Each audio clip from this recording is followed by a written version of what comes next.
ഇത് ആരാണ് പറയുന്നതെന്ന് കേട്ടു നോക്കുക. ഒരുപാട് പേരുടെ പൈസയും കൊണ്ട് നമ്മൾ നാട് വിട്ടുപോയി ആരും അറിയാത്തോടത്ത് പോയി ജീവിച്ചിട്ട് എന്താ കാര്യം?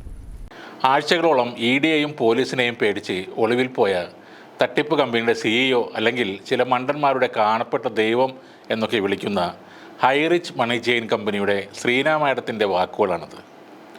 ഇതൊക്കെ അടിച്ചുവിട്ട ശേഷമാണ് മാഡം ഒളിവിൽ പോയത്. തെറ്റ് ചെയ്യാത്തവർ എന്തിനു ഒളിവിൽ പോകണം എന്ന ചോദ്യം ഇവർക്ക് ബാധകമല്ല. ഇന്ന് ഈ ഊടായ്പ കമ്പനിയുടെ മാനേജിംഗ് ഡയറക്ടർ പ്രതാപൻ രാവിലെ 11 മണിക്ക് ശേഷം കൊച്ചിയിലെ ED ഓഫീസിലെത്തിയിരുന്നു. എന്നാൽ ആ സമയത്ത് ഭാര്യയായ ശ്രീന അവിടെ ഉണ്ടായിരുന്നില്ല.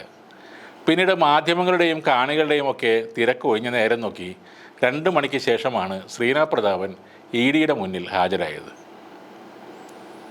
ഇനി നടക്കാൻ പോകുന്നത് EDയുടെ ചോദ്യം ചെയ്യലാണ്. പ്രതാപൻ്റെയും ശ്രീനയുടെയും അവർ നടത്തുന്ന ഈ തട്ടിപ്പ് കമ്പനിയുടെയും എല്ലാം വിശദമായ വിവരങ്ങൾ അവിടെ നൽകേണ്ടി വരും.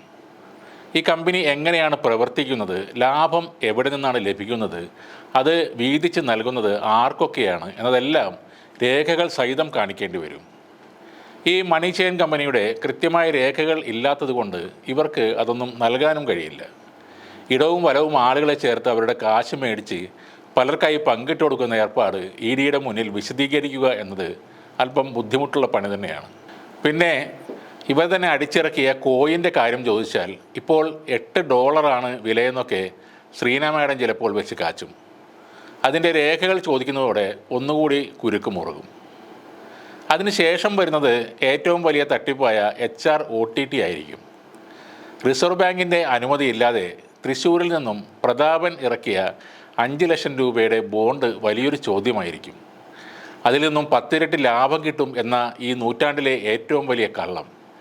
അതൊക്കെ എന്ത് കാണിച്ച് ന്യായീകരിക്കാനാണ്? എന്തായാലും ഈ വക ചടങ്ങൊക്കെ കഴിഞ്ഞാൽ കാര്യങ്ങൾ അറസ്റ്റിലേക്ക് തന്നെയാണ് നീങ്ങുന്നത്.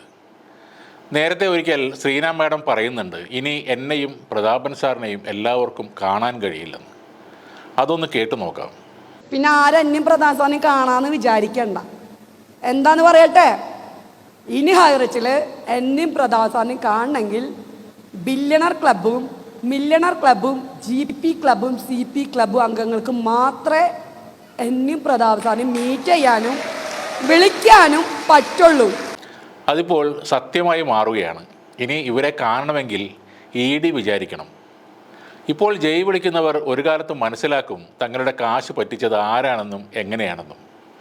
അപ്പോഴും ഇവരുടെ ലീഡർമാർ ഇവിടെയൊക്കെ തന്നെ ഉണ്ടാകും, മോട്ടിവേഷൻ ക്ലാസ്സുകളുമായി മറ്റേതെങ്കിലും മണി ചെയിനിൽ ആളുകളെ ചേർക്കാൻ.